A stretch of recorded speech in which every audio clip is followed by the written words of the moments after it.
our children are the ones, again, being slaughtered and killed out. Not Joy's, not Sunny's up in Beverly Hills, wherever she lives. I find it offensive. I find it enraging that they would put this shit out and it's ruining our community. Right. And then they get to laugh about it. They don't experience, you just heard those police trucks go down the street. They don't experience what we have to live with every day. And this kind of rhetoric to say that our men are irrelevant, bull. It's bull. We take a look at something The View talks about and we counter it with what they say. Sorry about that. We're in Baltimore City. Yeah, we are in Baltimore City. Real life, right? Real time. Yeah, real time. Yeah. So this is Baltimore City for you guys who don't know. But again, they're gone now. The police sirens are gone. So yeah, this is the counter view segment where we take a look at something The View has mentioned and we comment on it. So this week they are talking about, again, feminism. So we just went from anti-feminism to feminism, but they're actually talking about how women do not any longer need men. Take a look at this clip. A writer for Glamour says all of the congratulations she received after meeting her boyfriend made it clear to her that society still sees having a man as the ultimate goal in life for women. We do. Right. I think that need is not I was just reading in the New York Times, I think it's today, that new archaeological information is saying that women back in the day, like thousands and thousands of years ago, were not just gatherers, they were also hunters. Yes. So the women didn't need the men then. They were feeding their families when they were hunting. And I would like to quote something that's been attributed to Florence Kennedy, remember her? But actually it was said by an Australian social activist, Irina Dunn. She said, "A woman without a man is like a fish without a bicycle." I mean, we love you guys, but the truth of the matter is that we could function without the bicycle. So, but we do like having it. It's nothing better than falling in love with somebody. Yeah. Whether it's a man or two men, two women, a man and a woman, whatever. And it's all falling in love. It's the most miraculous thing. Companionship is wonderful. I just don't think, but spending time alone is great too. Yeah. Well, you like to have both. You like to have both. Yeah. And the other thing is, I know, for women, if you want to have children, it used to be the case that you needed to have a man around. That's not true. You don't really anymore. need that anymore, right? We just need some goodie that you guys have. So I'm burning up right now. Firstly, I want to start off by saying I don't know about these old cackling ugly hags, but I want a man and I need a man. We need men. I want to start with you on this, T. What are your thoughts to that response to that? First of all, look at them. Of course they're gonna say that. Most of the time, it's women who can't get men who make comments like They're that. married. Or can't keep men. Whoopi's not. I don't know if they're happy or not, but they are married. They've been married for some years. Who? All of them? Whoopi is definitely not married. No. Whoopi is not married. Joy is not married. Joy is married. Sunny is married, and the lady with the blonde hair is married. Alyssa is not married. I don't know if Joy is married. Yeah, she is. She is. But my point is, men, we love you and we need you. The real women know what's up. So what I'm saying is, for them, it's not even, they're irrelevant. Because, I mean, they're women on The View. But however, there are some women that believe this. And they are spreading this nonsense to the women that believe it, make them think that they're right and justified. But it's not, because, of course, the whole point of marriage or having men or society is to have children and to get married, have children, and prepare for your generations, your future generations. Right. Well, I want to get your thoughts on this, Shelley. I mean, do you agree with them? We don't need men any longer? Absolutely not. I do not agree with them. Absolutely not. So this is what I thought when they were saying. I thought initially they were going to talk about women who may not have a husband or for whatever reason, right? So I tried to give it a good feel to it, that every human being, number one, has dignity. And whether you're single or married, you should have a purpose for your life, right? And you can have a purpose for your life as a single person. That's where I thought they were going. But these biddies took it a whole different way and said that men are irrelevant. See, this is the kind of foolish, harmful rhetoric that is ruining our community. I'm talking about Black community in particular. It's ruining our community. It's ruining our girls and our boys to a degree, because it's saying that, oh, you're not necessary. Have all the babies you want by as many baby mamas and baby daddies, where they're not reared correctly and properly for the next generation. Our community, our generations, our children are the ones, again, being slaughtered and killed out. Not Joy's, not Sunny's up in Beverly Hills, wherever she lives. I find it offensive. I find it enraging that they would put this shit out, and it's ruining our community. Right. And then they get to laugh about it. They don't experience, you just heard those police trucks go down the street. They don't experience what we have to live with every day. And this kind of rhetoric to say that our men are irrelevant, bull. It's bull. It's enraging. It is so infuriating, because we have good Black men. I'm talking about Black men. And I know all of you white people, our listeners, I appreciate that. But I'm a Black woman, and my community is the one suffering from this kind of rhetoric, because these women get the limelight and they don't have the experience at hand in real life. Yeah. Shelly E. wins. Flawless victory. Fatality.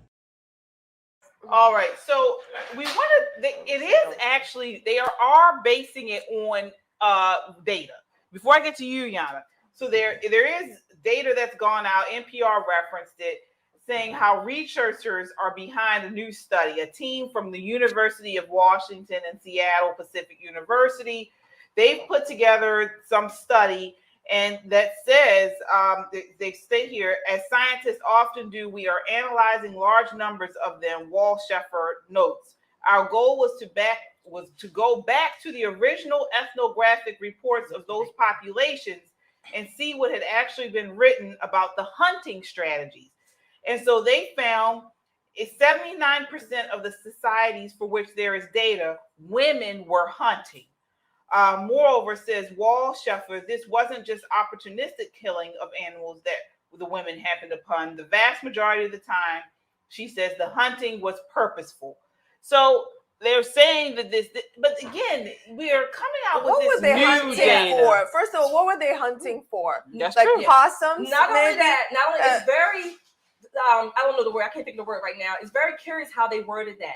It says 79% of the groups that they studied, right? Not 79% of the women, 79% of all the groups. There were women who were hunting, which means that women were also trained alongside, in most cases, with the men of the tribe or the community. They had skills, yes. They knew how to hunt when they needed to, whatever the game or the animal was. It did not mean that they took the lead to go out and hunt for the family and that they were the sole providers. It's how they worded. And this is what academia does. They mislead with these catchy headlines and these phrases, and people don't know how, and I'm not mocking people, a lot of people just don't. They don't really know how to read at what we call academies. And what really infuriated me from what they said, what made me really sad, when they brought up the children. When at the end she said, we don't need men to have children anymore. So they're not thinking about the child's experience. We know, and they didn't talk about the studies where it is proven that children without fathers do not do well. They end up incarcerated at much higher rates. They do drugs. Exactly. They have depression, suicidal thoughts. I mean, so these women are totally okay with depriving children from a father figure because it makes them feel good in their feminism. It's empowering, but that little child doesn't deserve a father. And the women of the hunter-gatherer societies, I don't know of any evidence that says women were glad, or like you said, gladly took some glee in depriving their offspring from their fathers. They didn't do that. No, exactly. So we're in a time where women are so selfish. They don't care about anything but themselves. They go and get their careers, and they put family on the back burner, and then it's like, okay, now I want to have a child just because I'm ready to have a child. I don't care by any means necessary. And then the men are like, and they don't know how to treat a man. They don't know how to be with men. They don't know how to have the families and be the center of the household. And I'm So- sure when they need help, if they need protection or saving, they would want a man to be there. That's why we have the 50-50 men, because they're like, all right, you Right. got it, So, you do like, it for yourself. example, if they're here in Baltimore, like in the middle of the night, and there's, somebody's attacking this lady, and does she want another woman to come and save her? Or does she want a big guy to, come and protect her? Most But times, again, a lot now, people are going back, as you mentioned, Shelley, and they're using this data, and this data comes from I don't know where, out of nowhere, backing up a lot of this leftist social justice political dogma.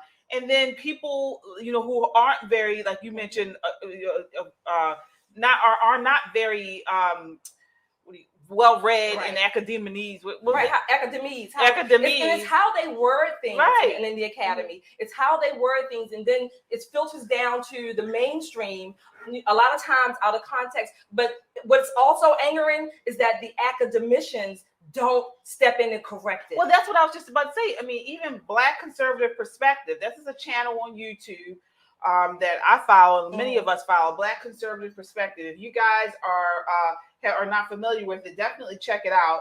He's talking about this actually today. He's talking about St. Philip's College. So a biologist there, a biology professor by the name of Dr. Johnson Vargas, was discussing how basic X and Y chromosomes determine biological sex, and the college fired him for preaching religion. So again, we have this whole idea within academia. This is where they are, exactly. Not depending on science, not depending on years and years of actual proven information and knowledge and things like that, and they're coming up with this pseudoscience because they have an agenda. Right?